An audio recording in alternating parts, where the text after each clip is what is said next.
Shalom. I want to start off by giving all praise, honor, and glory to the Most High God, Yahweh, Bahashem, Yahweh Shai, Bahashem, Mechak Wadash. Double honors to the apostles, elders, and bishops at Great Millstone for teaching me this truth. It's your brother Rabbi Nat coming out with a lesson. Lord's will is edifying to the Lord's elect. We'll go over a couple of news articles, go into some precepts, and then we'll close. I was just listening to Dabu 7. He's going over a bunch of different things that are going on, man. If you don't watch that channel, it's a good way of seeing what's going on in the world, man. That dude, he always going in the news, finding shit that it ain't really mainstream, you know? Because all we care about, I don't care about everything that's going on in the world. All I care about is how it pertains to prophecy. Okay, so that's the most important thing about this. Not just watching the news to watch the news, but how does this pertain to prophecy? How is this going to talk about the things that are coming to pass? That's all we focused on, man. That's our ticket up out of here.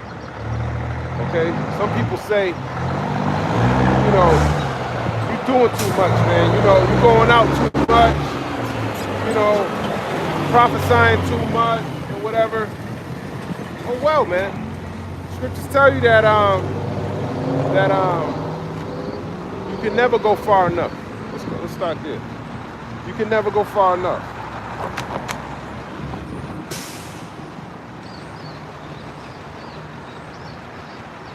You can never go far enough, KJV. Because it's Ecclesiasticus, yep. Yeah, though. Ecclesiasticus, as a matter of fact. Start at the top. Points in 30, so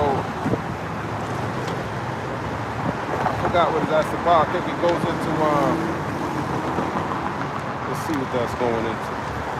Ecclesiasticus 44. Or is it at 40? So I can 40.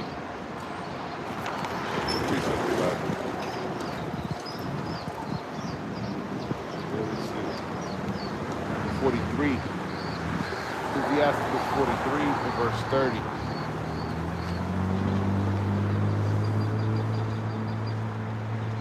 I'll start up a little bit. Ecclesiasticus 43 and verse 22. A present remedy of all is a mist comings speedily, a dew coming after heat refreshing. By his counsel he appeaseth the deep, and planteth islands therein. They that sail on the sea tell of the danger thereof, and when we hear it with our ears, we marvel thereat. For therein be strange and wondrous works, variety of all kinds of beasts and whales created. By him the end of them have prosperous success, and by his word all things consist. So that's clearly talking about the Heavenly Father. We may speak much and yet come short, wherefore in some he is all. We might speak much and yet come short, wherefore in some he is all. Let me grab that. Because you can never go far enough, man.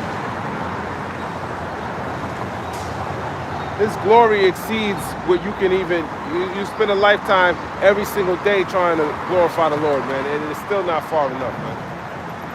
It really isn't. You don't know how much he does for us on a day-to-day, creating the path that we walk in. So many things, that's how you know there's an order. There's order here. Even in the midst of chaos, there's some form of order. He ain't just forsake this place and let this devil just run wild. Nah, man, the devil got orders. He has to follow. Just like you so-called Negroes, Latinos, and Native Americans. We all got something we got to follow. Okay? Proverbs 20 and 24 tells you a man's goings is of the Lord. Okay? Sirach 43. Ecclesiasticus 43. Verse 27 meaning.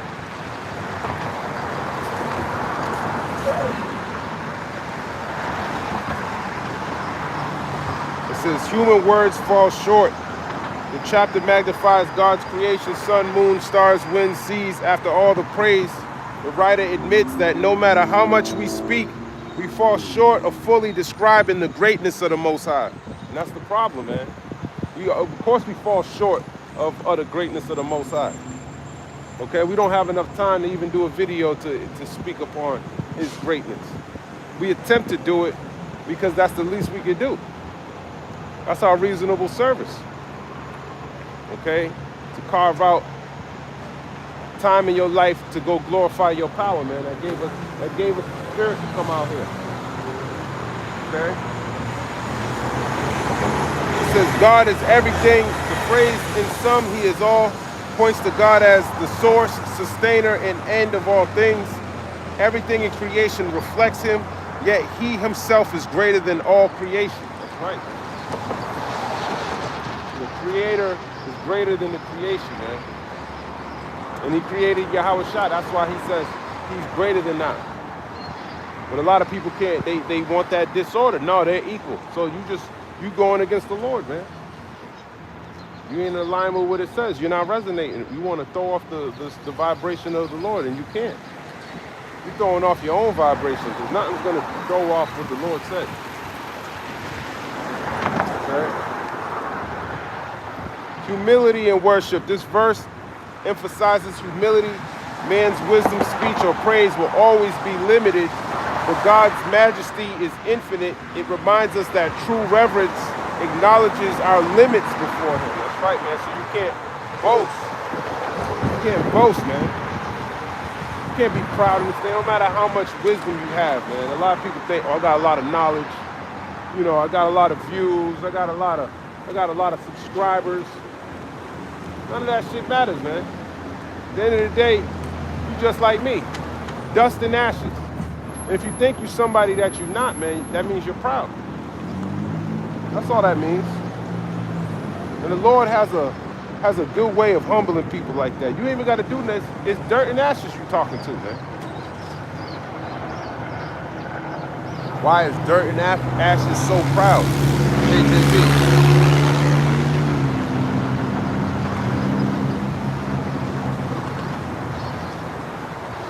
Ecclesiasticus chapter 10, verse 9. Why is earth and ashes proud? There is not a more wicked thing than a covetous man, but such a one setteth his own soul to sale, because while he liveth, he casteth away his bowels. That's right, man. Ecclesiasticus 10, verse 9. They're just proud for no reason, man. Look at the dirt, man. You see how it's nothing? It's nothing, man. You walk on it every day. You drive on it every day. That's your demise right there. That's what you're gonna end up being if you ain't part of the elect. And even if you are, man, this flesh can't enter into the kingdom. Ecclesiasticus 10, verse 9. Man's pride is vanity. Earth and ashes refers to human beings formed from the dust. The question is rhetorical. How can mortal, frail man destined to return to dust be proud? Like, how can you be? You accumulated all this vanity, and you think you're something. You're nothing. Absolutely nothing. The Lord be using these vessels in nothing, man. That's why you want to be humble. The best thing you can do is be as humble as you can be. The more humble you are, man, hey, the more the Lord can exalt you. With wisdom, with grace, with mercy, with all these things. But you're proud. Covetous as wickedness, pride and covetousness go hand in hand. A covetous person loves wealth or possessions more than gold, selling his soul for gain. This shows how pride elevates self over the Creator. Yeah, that's what you're doing. You're elevating yourself over the Creator. He's giving you this wisdom. He's giving you the ability to speak his words. But you think you gave it to yourself. You think you actually teach people. No, the Lord's using you to teach who he needs to teach. And you think you will count that to yourself. That's called pride.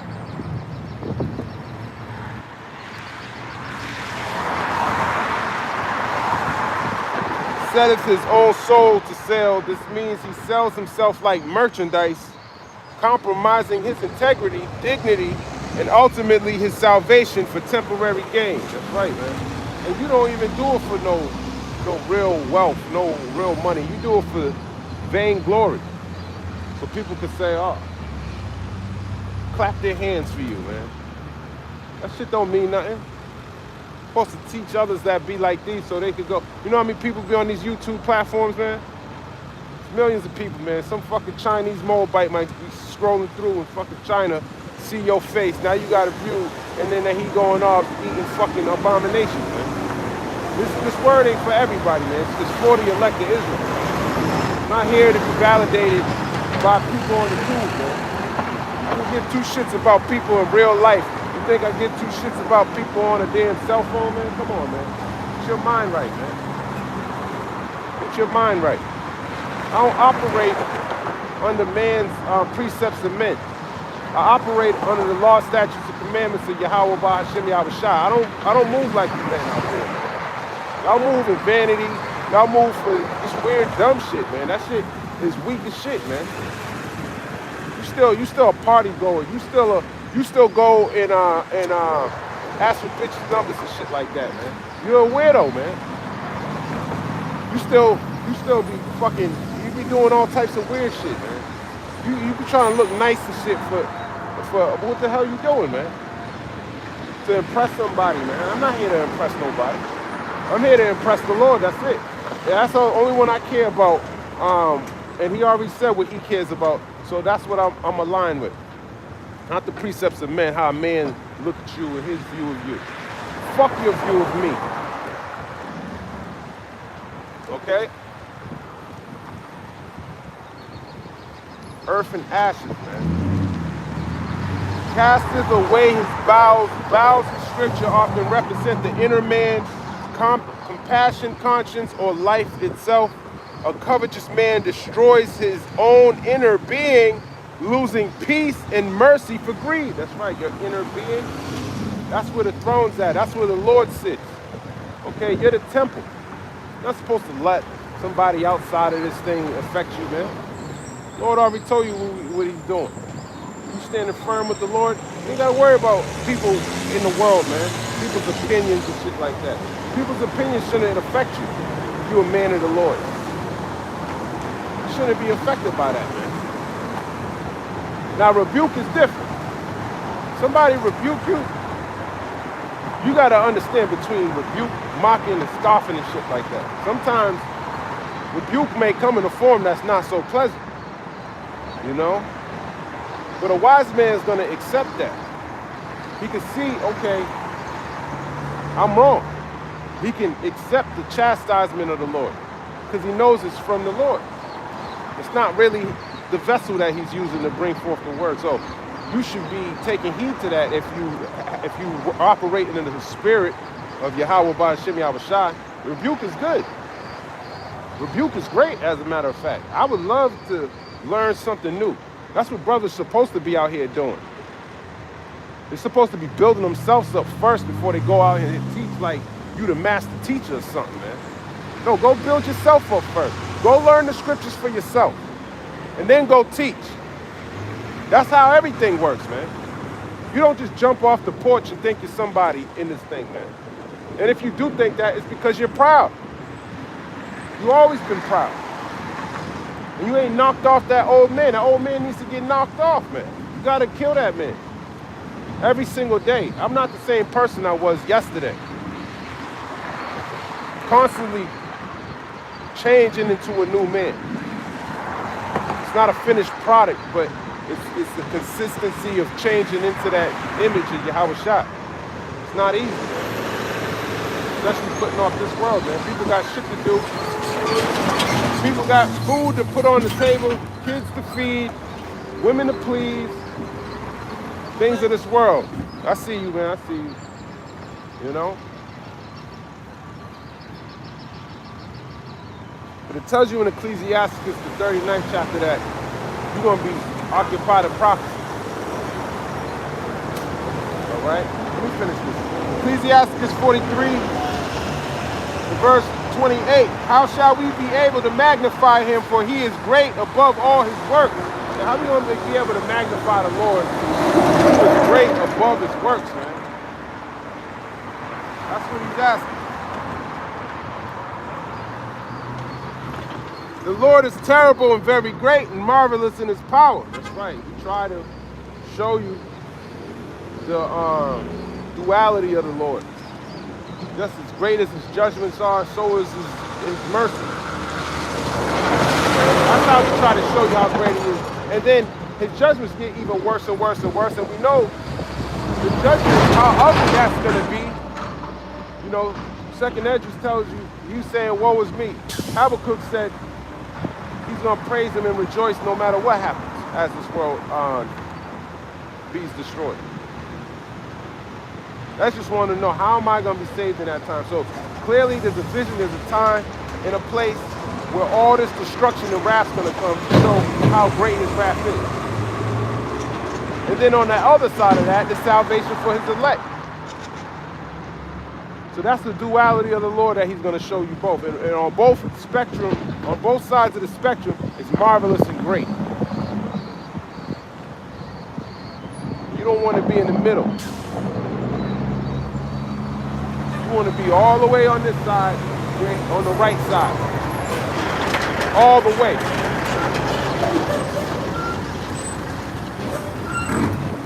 Or you can get crushed by a damn truck. Ecclesiasticus chapter 43 and 30.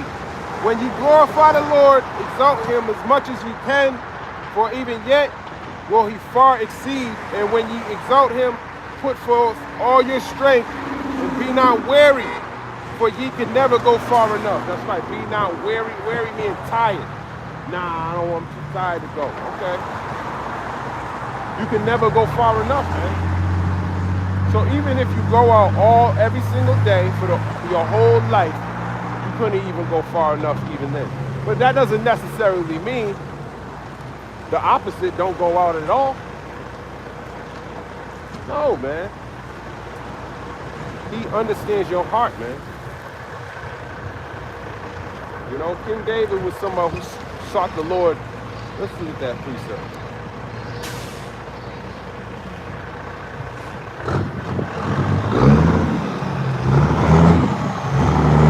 King David was a man that sought the Lord with all his heart.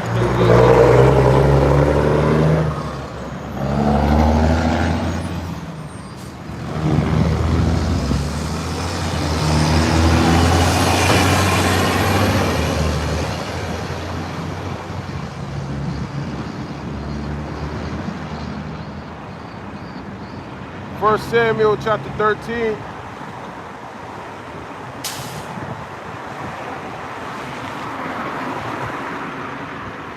I'll start at 12. Therefore said I, the Philistines will come down now upon me to Gilgal, and I have not made supplication unto the Lord. I forced myself, therefore, and offered a burnt offering. And Samuel said to Saul, thou hast done foolishly. Thou hast not kept the commandment of the Lord Yahweh thy power, which he commanded thee, for now would the Lord Yahweh have established thy kingdom upon Israel forever. But now thy kingdom shall not continue. The Lord hath sought him a man after his own heart, and the Lord hath commanded him to be captain over his people, because thou hast not kept that which the Lord commanded thee. Okay. So that's a man seeking after his own heart. You know? So, how do you think David was when it came to a person seeking after his own heart? Let me ask chat. Maybe they can get into it better than I can. 1 Samuel 13, verse 14. What does it mean that King David sought after the Lord's heart?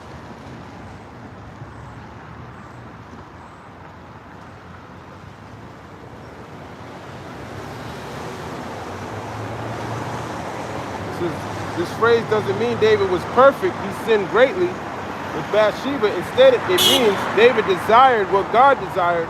His heart aligned with God's will. That's right, man. And our minds are supposed to be aligned with God's will also.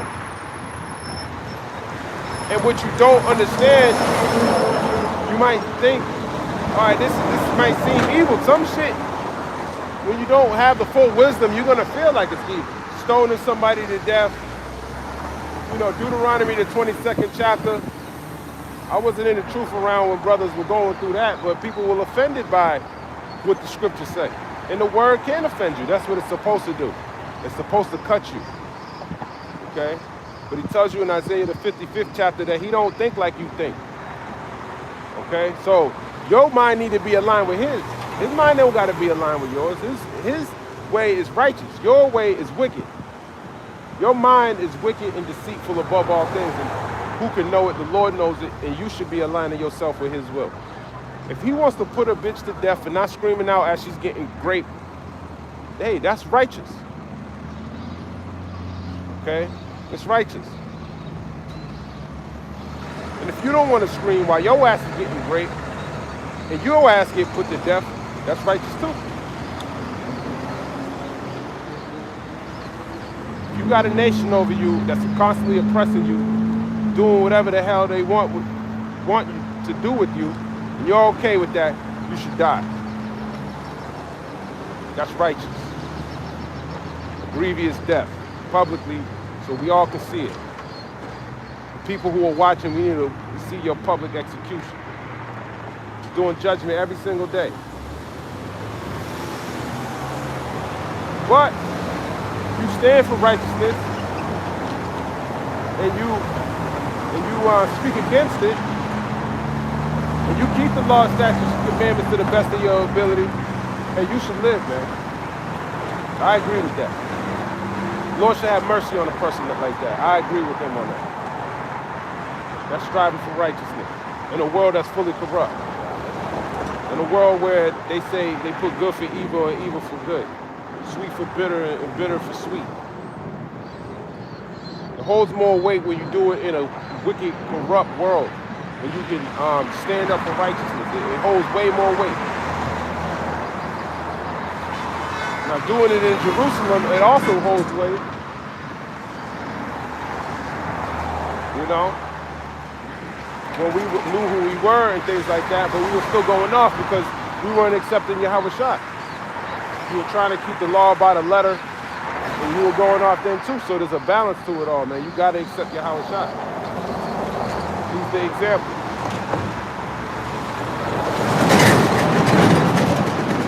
So even then it was wicked. Not as wicked as now, because at least they had some form of zeal for the law.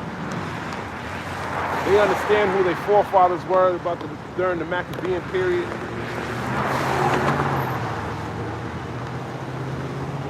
You know? But they couldn't accept the Lord when he returned, and that was prophesied during the time of Isaiah. So if you can't accept this truth, you should die too. You can't accept Yahweh Shai. Because he's marvelous and great. And terrible too. You're going to see that when he returns. And he was very merciful when he first came here. Just like John the 8th chapter when he was going to stone that woman with stones. She deserved death. You heard what Yahweh Shai said. Cast the first stone. He who has no sin. He would say, no, don't do it, no. The law is done away with. He didn't say that. He told you not one jot, one tittle shall pass from the law. Okay? But then, gave her chance, gave her mercy, gave her grace. And that's the position, that's the symbolic representation of the nation of Israel. Your ass should be stoned to death publicly in front of everybody. But the Lord has died for you to get this wisdom, knowledge, and understanding and prepare yourself for his return so he can redeem you. But you don't want to put your garment on, you don't want to act right, then you're going to die too. Ecclesiastes, actually, we got to finish that. It says, David loved God sincerely He showed repentance, humility, and trust when he fell short. Right. So humility. That's the opposite of pride. Okay? When he popped Bathsheba, he felt bad about that. Even though he was a man after the Lord's heart, he still went off. Because we're in these wicked, in his flesh. Okay, but the Lord had mercy on David because his spirit is perfect, man. He tells you that in Psalms 32, I think.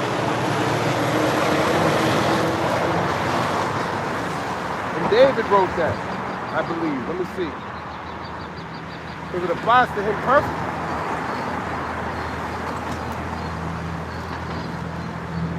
It don't say it.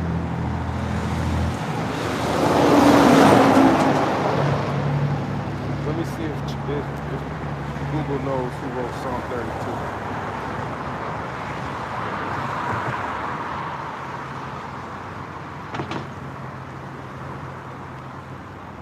Did King David write Psalm 32?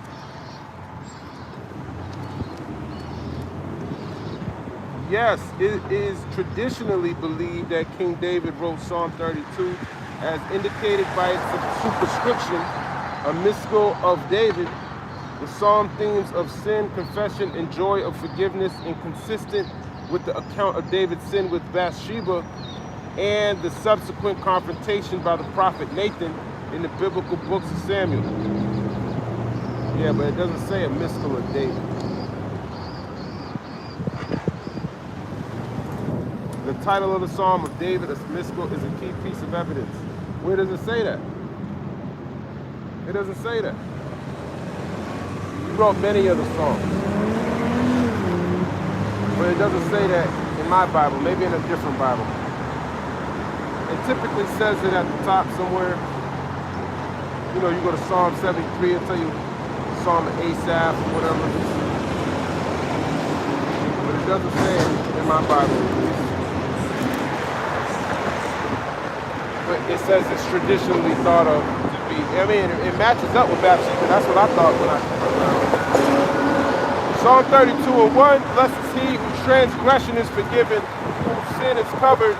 Blessed is the man unto whom the Lord imputeth not iniquity, and in whose spirit there is no guile. Okay, so in whose spirit there is no guile. Okay, so that's showing you the Lord. This is a man who committed adultery and murder. And the Lord had mercy on him because it wasn't the things he was doing. It was his spirit. He created him. He was predestinated to be the elect. The elect are going to have to show mercy to David too, upon them. Did David still die though? Yes, he did. So death doesn't necessarily mean you're not part of the elect.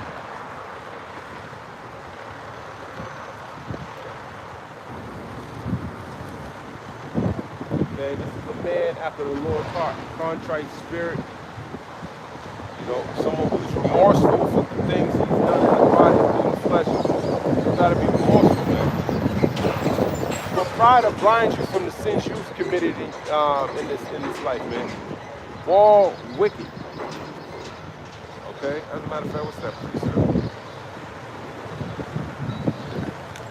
What's that precept? Every man has sinned, Ecclesiastes. I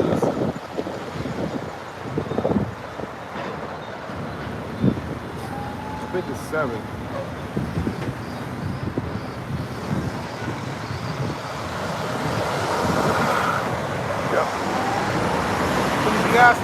Ecclesiastes 7 verse 20, for there is not a just man upon earth who doeth good and sinneth not. Okay, so there's not a just man upon earth who doeth good and sinneth not. So a man may act like he's more righteous than somebody else is not.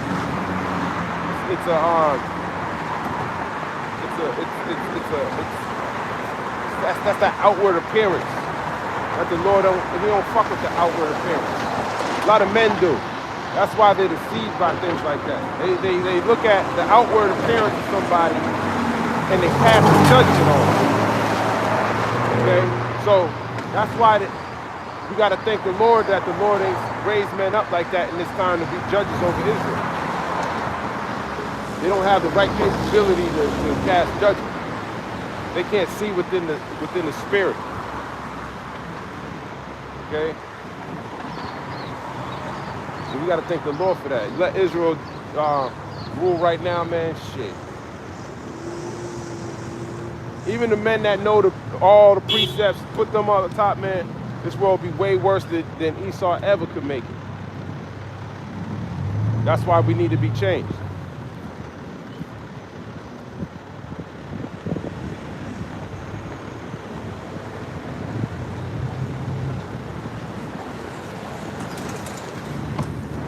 Imagine that.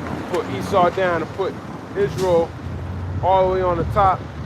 It should still be more fucked up, more proud. You'll be worse than Esau. Because in order to rule,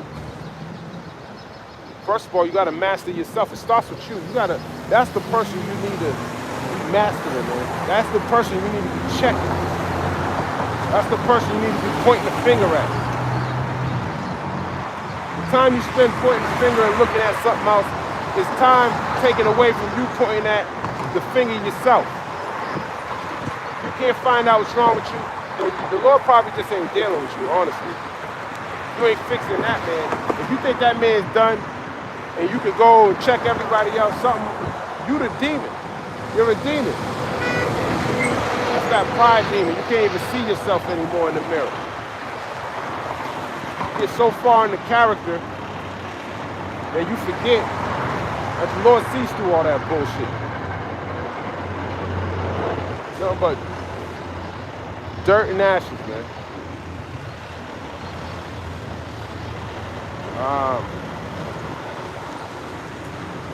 So Ecclesiastes 7 verse 1, we all sin. Thinking of another precept.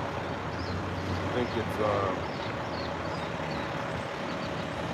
1 Corinthians chapter 8. 1 Corinthians chapter 8 verse 1. Now as touching things offered unto idols, we know that we all have knowledge.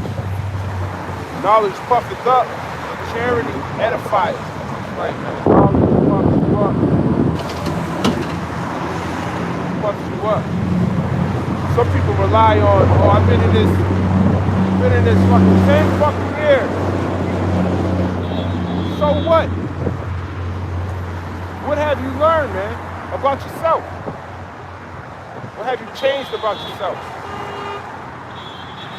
A lot of y'all the same person you were 10 years ago.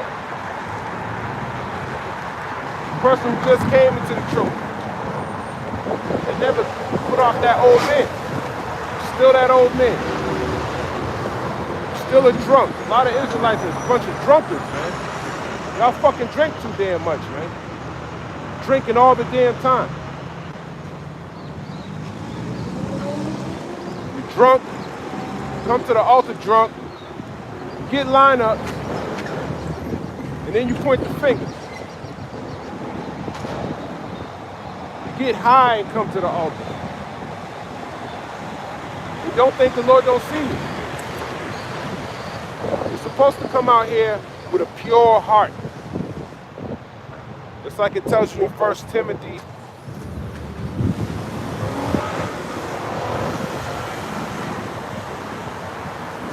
One.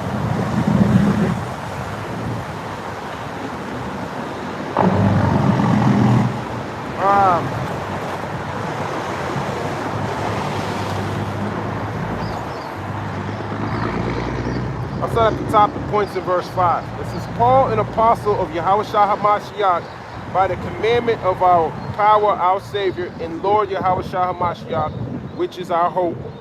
Unto Timothy, my son, in the faith, grace, mercy, and peace from God our Father and Yahushua HaMashiach our Lord, as I besought thee to abide still at Ephesus when I went to Macedonia, that thou mightest charge some that they teach no other doctrine, neither give heed to fables and endless genealogies, which minister questions, rather than godly edifying, which is in faith, so do. Now the end of the commandment is charity, out of a pure heart, and of a good conscience, and of faith unfeigned. Let's look that up. 1 Timothy 1 verse 5. Pure heart. 1 Timothy 1 verse 5 meaning.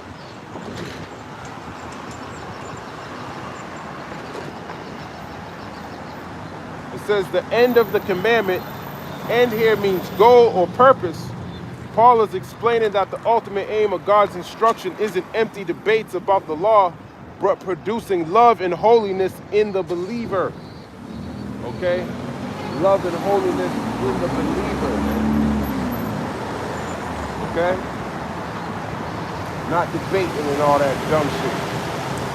Charity out of a pure heart. Charity, agape, meaning godly love that comes from a heart purified by God, not corrupted by hypocrisy or selfishness. Okay? So when you come out here with a pure heart, you have no other, there's no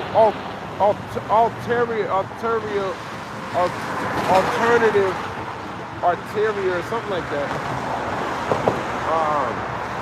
motives. You know, you're not an actor. You're not coming out here being somebody that you're not.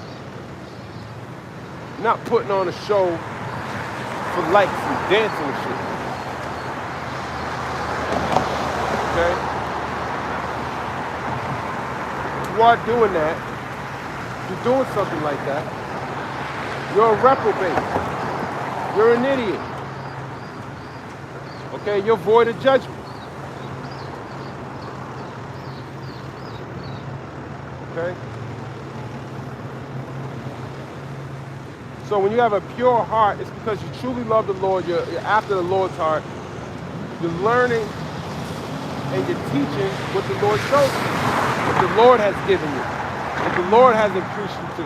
You're being obedient off camera. Okay?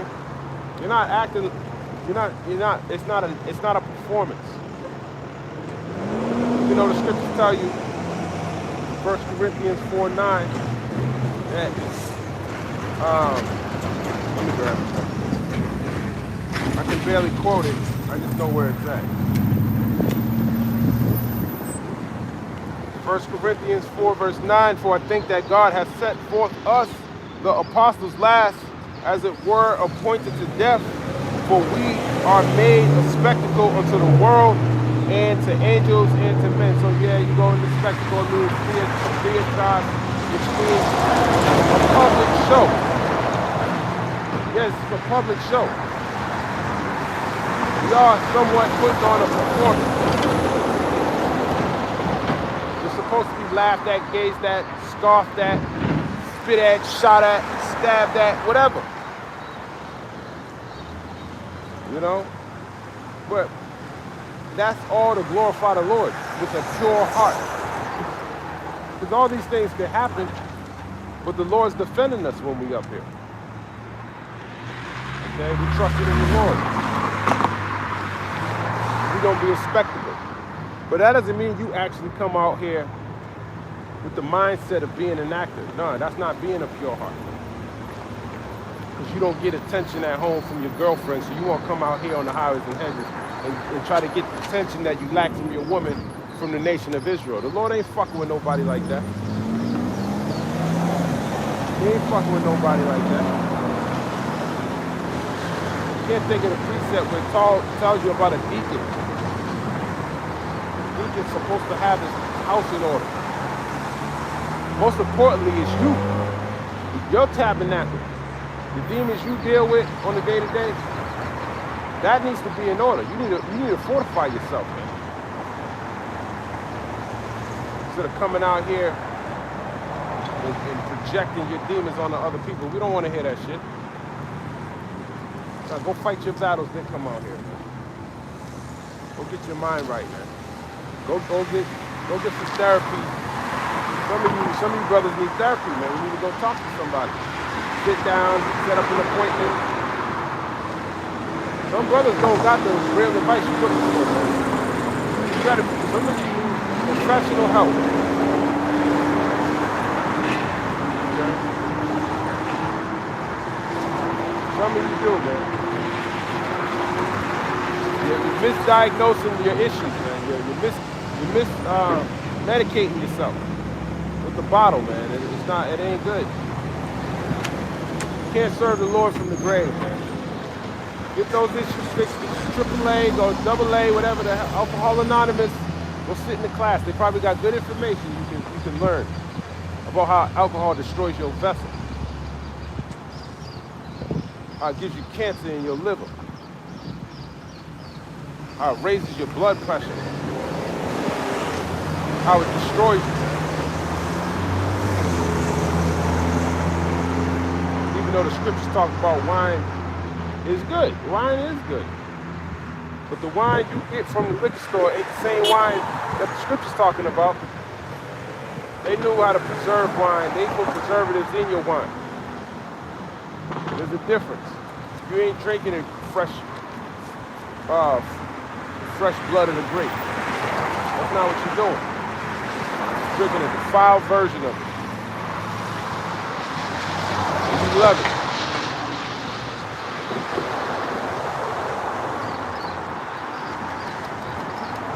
Let me grab that.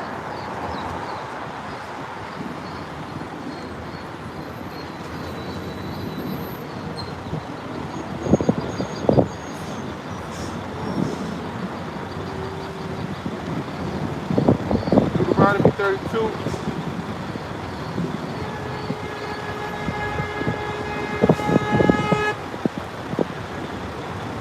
Verse 14. Actually, Deuteronomy 32, and I'll start at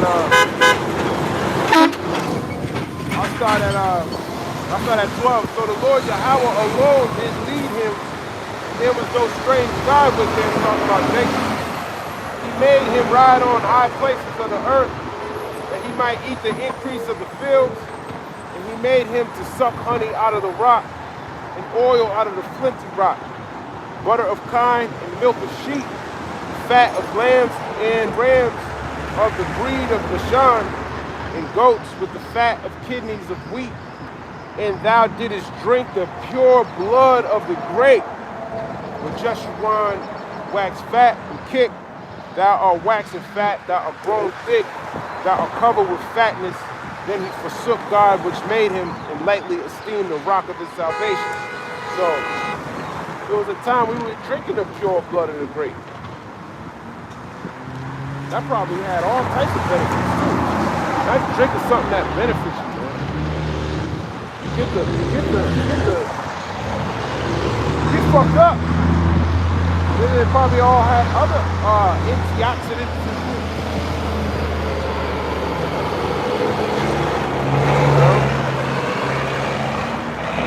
I don't know. I'm just, that's what I'm thinking. Put all these preservatives in it now, you're fucking up with a lot of different shit in there, man. It ain't like you going and getting the top bottle of wine. You go in there and you grabbing the cheapest shit. That's what I do at least. I don't know, maybe some other, I know some brothers that they don't go for the cheap wine. I go for what's on sale. Me specifically. I ain't paying no $200 a bottle, man. And that's cheap shit. Shit, $1,000 for some wine and shit. You start spending $15,000, $20,000. It's still wine though.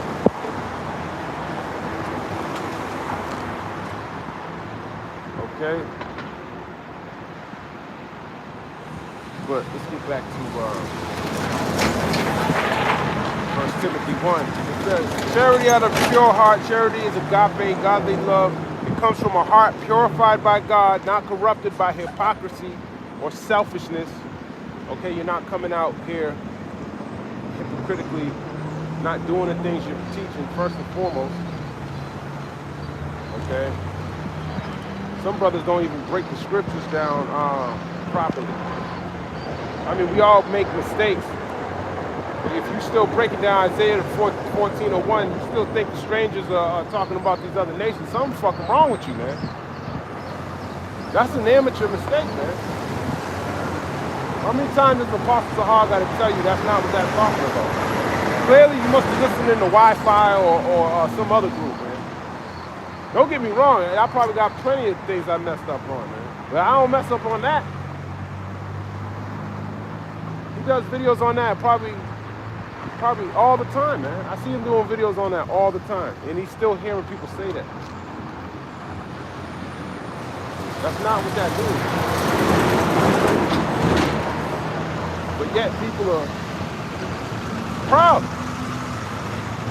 There's things people could pick at, but the Lord got to increase you. It's not our duty to go and check everybody that thinks Isaiah 14:1 means that. Nah, that's not. It's for me to understand. It's for me and getting yourself right before you go teach others, so you don't be a hypocrite. Till I'm perfect with the scriptures. He might be wrong on that, but know everything else. And I might be right on that and not know everything else. So it's good to be humble. I'm not gonna go to and fro to go speak to a man that don't even believe in what you believe in. That's what his camp teaches. All right, but it's still his duty to be persuaded in his own mind. If he thinks that's what it means, who am I? It's the Lord that got to reveal these things to you.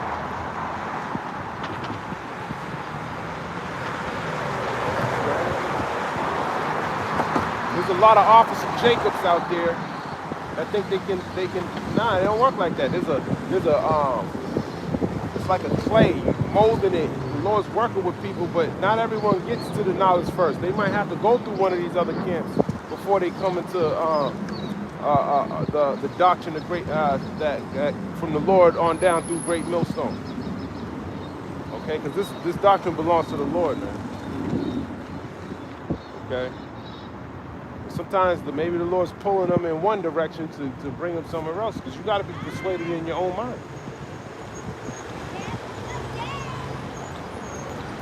Okay. It says of a good conscience. Conscience means inner moral compass. A good conscience is guided by God's law and not seared or corrupted by sin. Faith unseen. Faith that is sincere and not fake. Real trust in Hamashiach produces genuine love and obedience. That's right, not fake. And the Lord knows who's fake and who's not. You can deceive everybody online, man. People online, man, they want to be deceived. They go online for it so they can be entertained. That's what they want to be. They want to be entertained. And let them be entertained when these missiles and these thermonuclear missiles start to come over here. And Pete Hegseth's army start kicking in your door soon.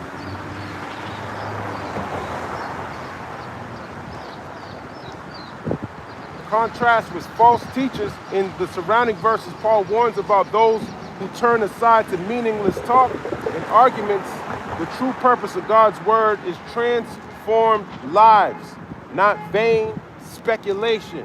Okay, transformed lives, man. Not vain speculation. That's what this word is for, so you can transform yourself. Starting with yourself. And then, as you will be obedient to the Lord, it's a lot easier to teach somebody else how to transform their lives. Someone that's stuck on a bottle can't teach somebody else to get off the bottle, man. So you're not the one that should be in that position of trying to get somebody to do that. No, someone who's fought those demons, kicked the habit, and then he go teach. That's more pure. That's more effective. That's what the Lord's telling you, brothers out there, man. Be more obedient to the Lord, and then kick off those demons that you got. Then you can go teach, and you'll be more effective. Okay? And the Lord can actually deal with you. If you continue to be hypocritical, he ain't gonna deal with you, man. You still gotta work on you. You gotta afflict you more. He gotta burn you. Get those impurities out of you. He might, like I said, kick you out of your house. He might take your girl from you, take your job from you. Might have to sleep in your car for a couple of years. You might have to sleep in a tent for years. Or he might just send you to the hospital with something you can't get rid of. You know, whatever judgment, he'll send judgments towards you, man, if you don't get your act together.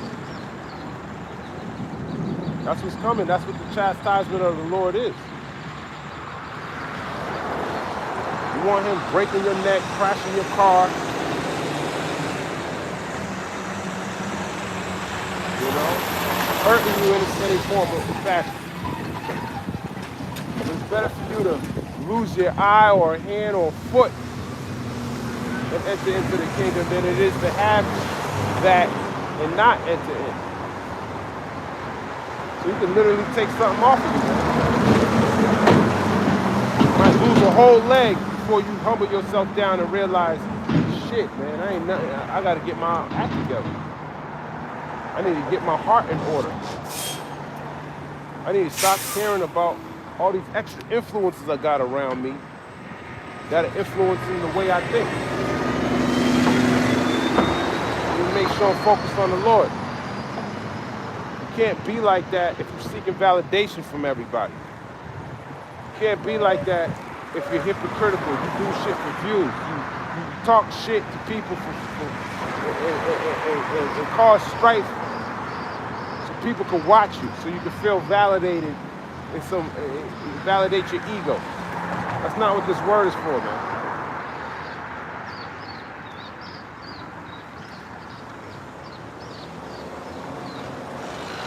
Romans chapter 12, verse 1, I beseech you, brethren, therefore, brethren, by the mercies of God, that ye present your bodies a living sacrifice, holy, acceptable unto God, which is your reasonable service. Holy means to be separate. Okay? You got to be separate, man. You got to separate yourself from the ways of this world. That's reasonable. It's your reasonable service. Holiness, man. Practice it. Practice it separate. Practice use discernment. You can't do that. You're controlled. You're not who you say you are. You're a puppet. Another man's controls you. And you like it that way. You're not operating in the spirit and power of Yahweh B'Hashem Yahushua. The Lord wants you to go. You got to go. As simple as that. The Lord be raising up kings, man. You're putting them up. Not to be weak like the common folk, man. The base man, and he don't get to rule. Okay? The base man is here to be told what to do. That's why there's a lot of base men out there. All right? That's why the Lord is raising up specific men for certain reasons, getting the mindset of understanding where his will and power is about, what walking with power is. It's not being weak. There's nothing weak about King David and the mighty men. Or the house of David. Ain't nothing weak about them. Shooter looking at me, man. I don't want you. I do not want you. Actually, I said I don't not want you, so that means I do want you. Who knows? Who knows, man? But you gotta watch out, man. You gotta be firm in this truth.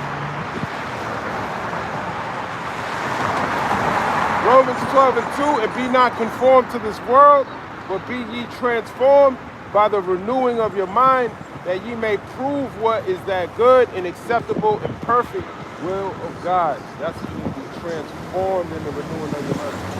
Be not conformed to this world. People who conform to the world are people like you see driving on these highways. These are people that are conformed to the world. Don't get me wrong, I gotta go back into the world, but I'm not conformed to it. Because that's making yourself an enemy with the Most High God. You conform to this place.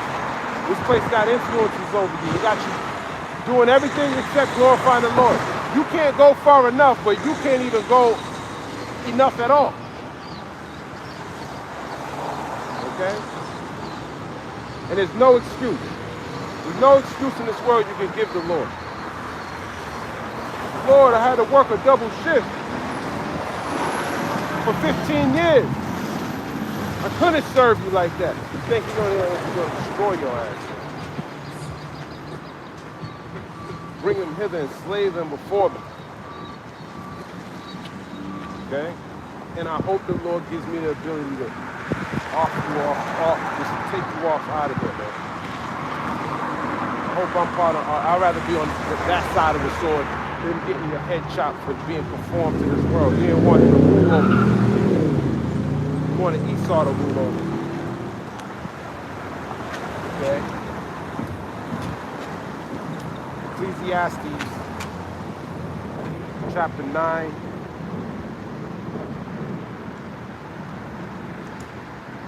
Ecclesiastes chapter 9. Verse 10. Whatsoever thy hand findeth to do, do it with thy might. For there is no work, nor device, nor knowledge, nor wisdom in the grave whither thou goest. Okay? Yeah, whatever you find, you just do it with your might, man. You can't do nothing in the grave. Get that wisdom, knowledge, wisdom, understanding, all of that. You can't do that in the grave. Doing it with your might. When you do something with your might, you put a lot of effort into it. Okay? You put a lot of time into it. You're fixing something, you might be in a relationship, you do that with your might. You put time into it, you nourish it, you make sure it prospers.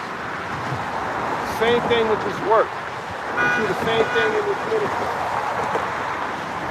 Okay? It requires effort, time, dedication, commitment. Not no half-ass effort. Okay, Jake he likes it easy. He likes to be comfortable. He's a simple man. Well, he got a house, got some box, some food. He's good. That just shut him off spiritually. No, man, you gotta have that pillow like Jacob, a hard pillow, man. Get comfortable with this place. This world is perishing every single day. You're dying with it. And your spirit ain't being renewed day by day. There's gonna be a time when your soul's gonna be afflicted and your mind is gonna be destroyed, man. You're gonna feel the torments, the afflictions. I forgot the word that goes into mental anguish. That's what you're gonna get. Okay? Vexation of spirit. You couldn't even put off the world for a little bit. You had to bow down every day. You couldn't stand up boldly for the Lord not once. Then you need a vacation. And then what ain't dealing with that, man? Of course, obedience is better than sacrifice. But if you're being obedient, you should be more ready to serve the Lord. You got this wisdom, knowledge, and understanding. I don't want it. What does it benefit just holding it? That's laying it up in a napkin.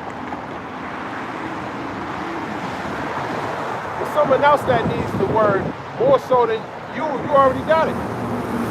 Give it to somebody who can use it for themselves. So they can prepare themselves and get themselves ready. So they can stand on their watch and see this world be destroyed. That's part of the elect. That's what they want. That's what they want. They want to see the fall of their enemies. The Lord's showing you the fall of your enemies. Every day. going to manifest when he gets burnt to smithereens, but there's steps he got to take before he falls off the cliff. I want to see every step he makes. Comforted.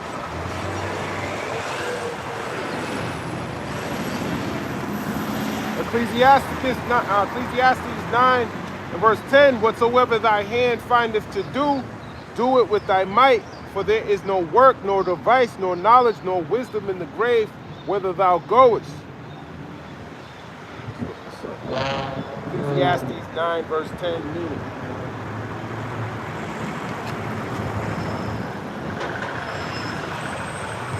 It says diligence in life. The verse teaches that whatever task or responsibility God has given you, do it with all your strength and effort. Half-heartedness has no place in the life of the wise. That's right. It tells you that in Revelation 3. Let me grab that. Revelation 3.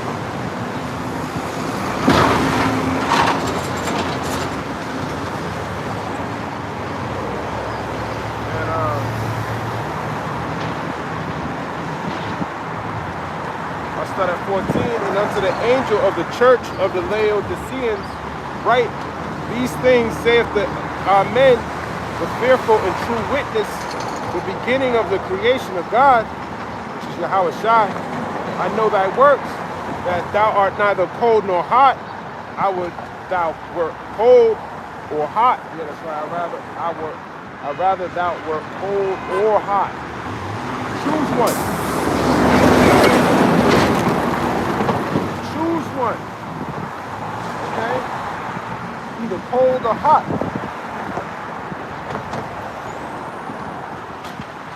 So then, because thou art lukewarm and neither cold nor hot, I will spew thee out of my mouth. Okay? He's going to spew you out of his mouth. And it's a violent spewing. When you look at this word spew, it don't even give you the precept. But I'm going to find it.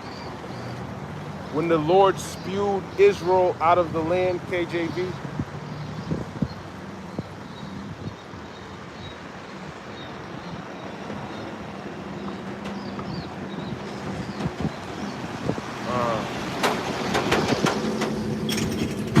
I'm reading something that says something.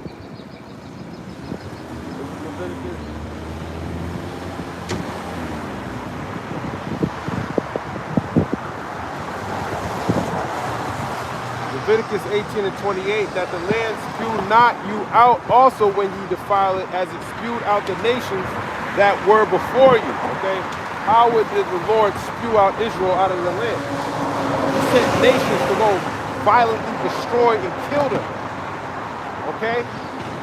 Just like the Canaanites. When they sent the Israelites in there, they violently destroyed and killed them. Okay? So if he spews you out of his mouth, he's going to violently destroy and kill you. Okay?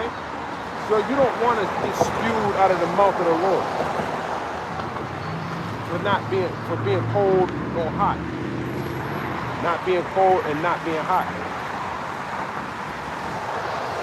He'd rather you be cold. He'd rather you just go full blown over there, man.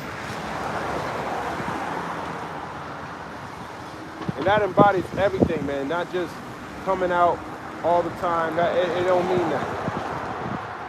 It don't mean that. It's being obedient. It's being of a pure heart. That's the most important part of the whole ministry, man. The work that you do when you come out here is with a pure heart. However you do that, whether you do that once a week, as long as it's with a pure heart. But that work off camera is more important than the work that you do on camera. Okay, that pure heartedness, the Lord got to take that away from you. And that comes with being obedient, it comes with praying, it comes with studying, it comes with being diligent. It comes with checking yourself, examining yourself. A lot of people don't want to examine themselves because they're proud. They think they're perfect. That's why they There's always no accountability for someone that's proud. They don't take accountability. They have something about pride. That's why when you read Ecclesiastes 10, I believe it's 12, it reminds you of Eve. That was the beginning of that pride. You turneth away from the Most High. Let me grab that.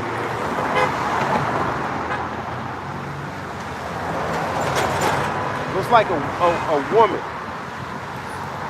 Ecclesiastes 10, I'll start at 7. Pride is hateful before God and man, and by both do one commit iniquity. Because of unrighteous dealings, injuries, and riches got by deceit, the kingdom is translated from one people to another. And that's why this kingdom is going to get translated to one people to another. Why is earth and ashes proud? There was not a more wicked thing than a covetous man. For such an one setteth his own soul to sale, because while he liveth, he casteth away his bowels. That's right, your inner man, cast that away for vainglory. The physician cutteth off for long disease, and he that is today a king, tomorrow shall die. That's talking about Esau Edom. He's the king, tomorrow he's going to die when the Lord returns. But when a man is dead, he shall inherit creeping things, beasts and worms, and you're going to turn back into ashes. That's what those creatures are. The beginning of pride, Ecclesiastes 10 and 12, is when one departed from God and his heart is turned away from his maker. And that's what Eve did. Okay, she knew what not to do, and yet she still did it. Ecclesiastes 10 verse 13, for pride is the beginning of sin, and he that have it shall pour out abomination. That's why you gotta know the scriptures, man. You gotta know when somebody's proud. You're gonna pour out abominations. Not living water, abominations. And therefore the Lord brought upon them strange calamities and overthrew them utterly. Okay, and that's why you're gonna be destroyed. That's why it's important that we humble ourselves. The Lord have cast down the thrones of proud princes and set up the meek in their stead. He's gonna set up the meek in their stead again. Okay, which are the elected Israel. Instead of the proud, who are the Edomites. We're gonna be in your position, which was never yours to begin with because of our wickedness. You're there. But now we're gonna perpetually rule over you, and then you're gonna be destroyed. Ecclesiastes 10 verse 15, the Lord have plucked up the roots of the proud nations and planted the lowly in their place. So the lowly are you Israelites. He's going to plant you in the place of these wicked Edomites. The Lord overthrew countries of the heathen and destroyed them to the foundations of the earth. And that's why these other nations that had some form of rulership, who didn't establish the law, statutes, and commandments, they were destroyed, just like this kingdom. This kingdom is the most wicked. And this place is going to be destroyed because they haven't established the law, statutes, and commandments of the Lord. He took some of them away. You look at it, you got these Bible Belt believers, they love Donald Duck, right? But at the same time, he wasn't, he's not, he don't even trust in the Lord. He don't believe in the Lord, man. And y'all voting for that. Okay? And he came up with some doctrine to put around him. MAGA literally means witchcraft, and you were anointed witchcraft. Okay? So that's how you know they're not the people. That's how you know they're going to be destroyed, because they exalt wickedness. And most of them Bible Belt believers are MAGA. Witches and warlocks. Whether they know it or not, they ain't got the right doctrine. Okay? You got the wrong garment on.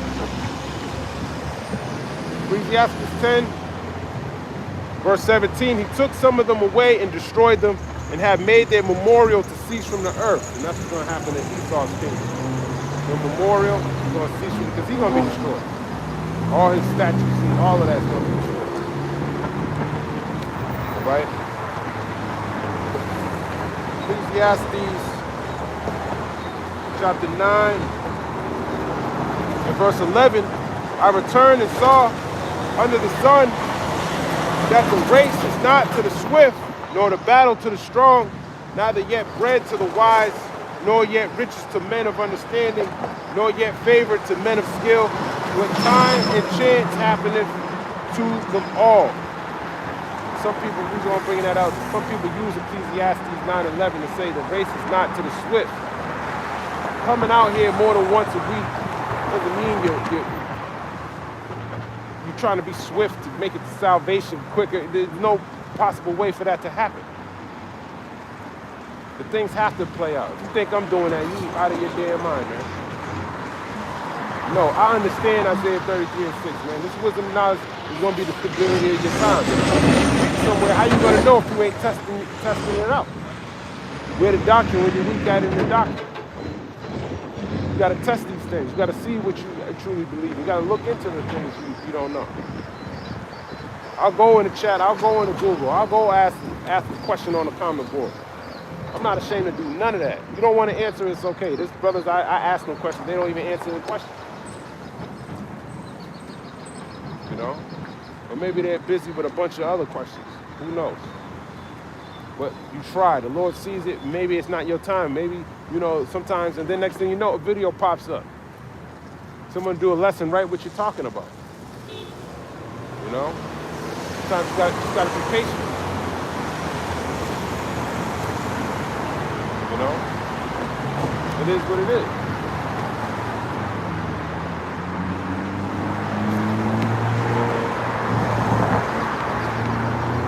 Ecclesiastes chapter 39.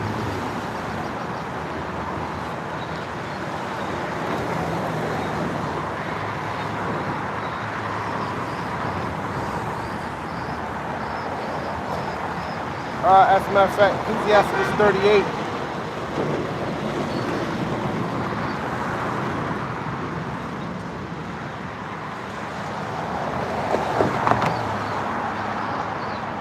In verse 24. Ecclesiastes 38, verse 24. The wisdom of a learned man cometh by opportunity of leisure, and he that have little business shall become wise. That's right, you got little business in this world, not much things to do. I mean, you got your bread, you know, your daily bread and things like that. You got leisure. You're going to take that time to go study. That's your leisure. That's what you do with your leisure. If that's your occupation. If prophesying is your occupation, your leisurely time belongs to the Lord. Or your craft, I should say. It is not specifically the Lord. What you desire to put your mind to, that's what you desire. Okay? Sirach 38, verse 24 again, the wisdom of a learned man cometh by opportunity of leisure. You got the opportunity to increase, hey, go take it. And he that have little business shall become wise. Yeah, you got little business, you shall become wise because you're not occupied, distracted by this world. You're not conformed to this world. So you're going to become wise. How can he get wisdom that holdeth the plow and that glorifieth in the goad, that driveth oxen and is occupied in their labors, and whose talk is of bullocks? Yeah, you're a farmer. How can you get wisdom? You're occupied plowing the ground, getting your bullocks, making sure that, you know, they're ready to work. You throwing out seed. You don't got time to be in the scriptures. You got to work. Ecclesiastes 38, verse 26. He giveth his mind to make furrows, and is diligent to give the kind fodder. That's right, man. You give your mind to make furrows, you know, ditches in the ground so you can plant. You give it the kind fodder, which is food. You got to feed them. You got to feed your beast. You ain't got time to prophesy. Now, of course, the Lord can put the spirit on you to give that occupation a little less time and give more time to this, of course. But he's teaching you something here, man. Ecclesiastes 38, verse 27. So every carpenter and workmaster that laboreth night and day, and they that cut and engrave seals and are diligent to make great variety, and give themselves to counterfeit imagery and watch to finish a work. Yeah, a carpenter, you know, it requires a bunch of labor and detail, key detail when you're creating something.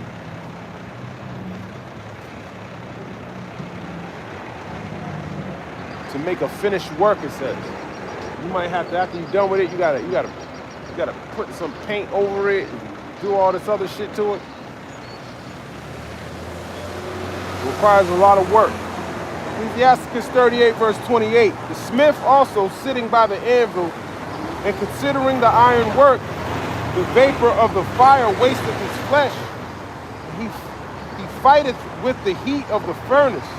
The noise of the hammer and the anvil is ever in his ears, and his eyes look still upon the pattern of the thing that he maketh. He setteth his mind to finish his work, and watcheth to polish it perfectly. Yeah, so someone that works as a smith, he's in the fire, he's banging on the steel.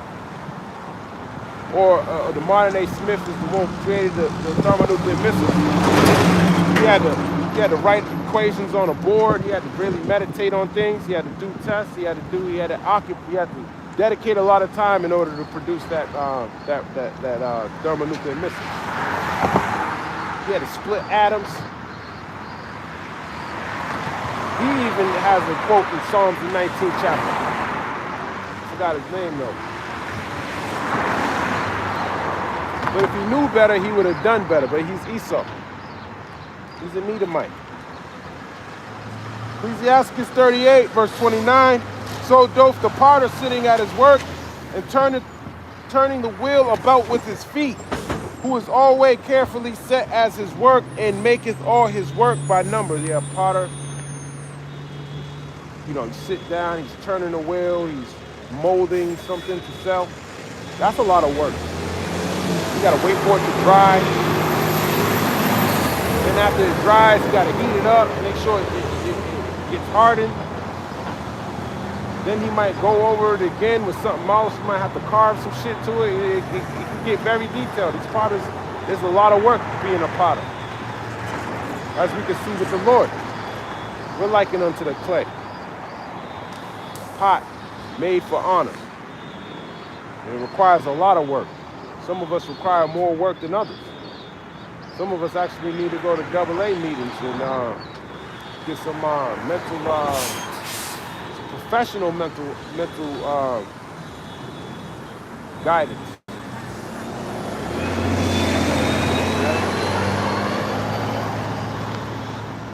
Ecclesiasticus chapter 38, verse 30.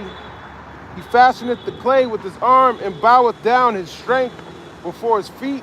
He applieth himself to lead it over. And he is diligent to make clean the furnace. Okay? He's diligent to make clean the furnace. How much more diligent do you gotta be to make your calling and election sure? Okay? The same things applies to this ministry. People who labor, like in old times on farms and things like that, there's a lot of farming metaphors here. Those are hard-working men. You think they cared about their outward appearance? No. Now, there is some things the Lord tells you to do, but that's all scripture. That's all biblical. Okay? If you're just coming off the top of your head, man, not good. You should be studying, you should be building yourself up, you should know these scriptures. You should be standing firm on this thing. I ain't been in this long enough. I don't know everything, but I'm firm in a lot of things in this truth, man. There's some things that it just ain't gonna work on me. Maybe somebody else it can work on, but it's not gonna work on me, man. The Lord sets up people to oppose you. That's a beautiful thing, man. I accept all of it. Any opposition, I'm for it. Whatever it is, man. Whatever it is. Do your best. Good luck. Exodus 14 and 14 tells you the Lord's going to fight for you. You got to stand still. The Lord's dealing with you, man. There's nothing you can do to the Lord's elect. The Lord be with us. Who can be against us? Okay, Romans 8 and 31, I believe. I just figured that out yesterday. That's a heavy precept, man. The Lord is with you. Who can be against you, man? And I believe the Lord is with me. 100%. Okay? I do believe that. Ecclesiasticus chapter 38, verse 31, all these trust to their hands, and everyone is wise in his work. Without these cannot a city be inhabited, and they shall not dwell where they will, nor go up and down. That's right. So, you need all these occupations. That's what that's saying, man. You need all these occupations in order for a city to be inhabited. You need a mechanic, you need a carpenter, you need a trash man, you need the mailman. Everyone got an occupation they got to uphold. That's why you got traffic. That's why you got a city that's inhabited. A functioning society. You need these people in there. It's not that their job is less important. It's just that their job's not to prophesy. Okay? Ecclesiasticus 38, verse 33, they shall not be sought for in public councils. Yeah, you're not going to go seek a mechanic, talk about government issues. Maybe if you need his vote, you're not going to look for him for public counsel. Nor sit high in the congregation. Yeah, a mechanic's not going to get off of work, go sit high in the congregation. Go give advice to the duck on what he should do about immigration. No, he's going to go home and relax. They shall not sit on the judge's seat. Yeah, so a majority of the people you see, they're not going to sit on the judge's seat. Okay? Which belongs to Yasharallah. Okay, the both sides elect. These people ain't going to be sitting on the judge's seat. So that's why they should be conformed to this world. So this world, even though they still got a purpose here, everybody got a purpose here for the Lord. The Lord ain't just put you down here. Some of it's just to be vain. Some of you are supposed to be down here, have fun, and get put to death. That's some of yours lots. The Lord got plenty of lots for everybody. Everyone got a lot. He's handing them out. He send you down there to appease my wrath. I'm going to kill your ass tomorrow. I'm going to have you come into the truth, wake him up, kill you. Might use him to wake somebody else up, kill him, and then wake up my elect men over there. That's how I'm going to get the word to him. That's how his doctrine's dropping his deuce. He's putting the spirit on people he's getting, but it really belongs to certain people. He might give you a piece of it. He said actually in Joel the 2nd chapter, he's going to put it upon all flesh. So he's making it easier for the elect to get this truth. But the point of the matter, this word's not for everybody. Not everyone's going to be sitting in the judge's seat. Nor understand the sentence of judgment. Yeah, you're not supposed to understand the sentence of judgment. Why these things are coming to pass. A lot of people, they don't understand that. It's not for them to know. It's for them to deceive. They cannot declare justice and judgment. Yeah, these other occupations, they can't declare justice and judgment. And they shall not be found where parables are spoken. And that's why they're not here. They're not listening. It tells you in Matthew the 13th chapter. That's why they don't listen. That's why all you gotta do is prophesy to the wind. That's it. Matthew chapter 13.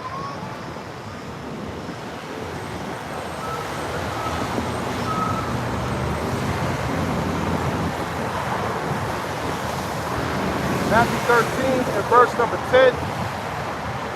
It says, and the disciples came and said unto him, why speakest thou unto them in parables? He answered and said unto them, because it is given unto you to know the mysteries of the kingdom of heaven, but to them it's not given. That's right. It's not given unto them. It's not given to them. He's talking to his disciples. Those who were following him. Matthew 11, verse 25. At that time, Yahushua answered and said, I thank thee, O Father, Lord of heaven and earth, because thou hast hid these things from the wise and prudent, and hast revealed them unto babes. That's right. The wise and the prudent, you wise and prudent in this world, but you don't know the Lord. He's revealed these parables unto the babes, man.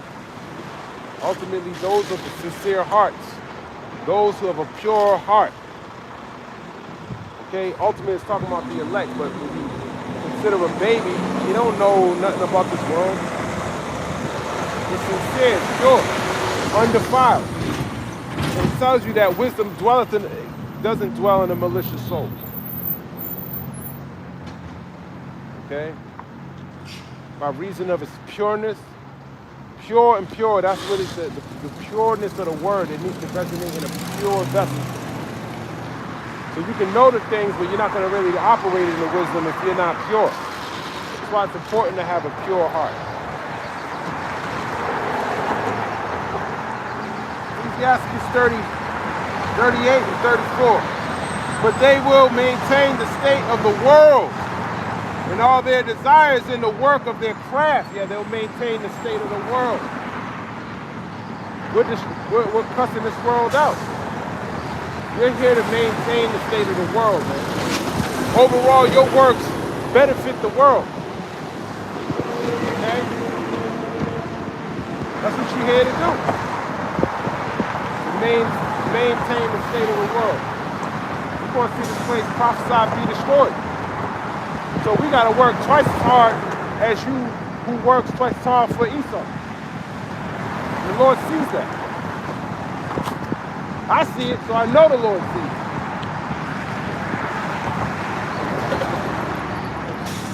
You want this world to continue.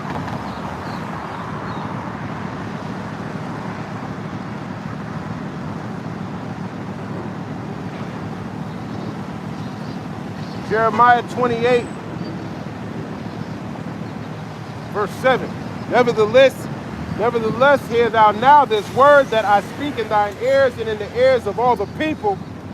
The prophets that have been before me and before thee of old prophesied both against many countries and against great kingdoms, of war and of evil and of pestilence. That's right, that's what we're prophesying about.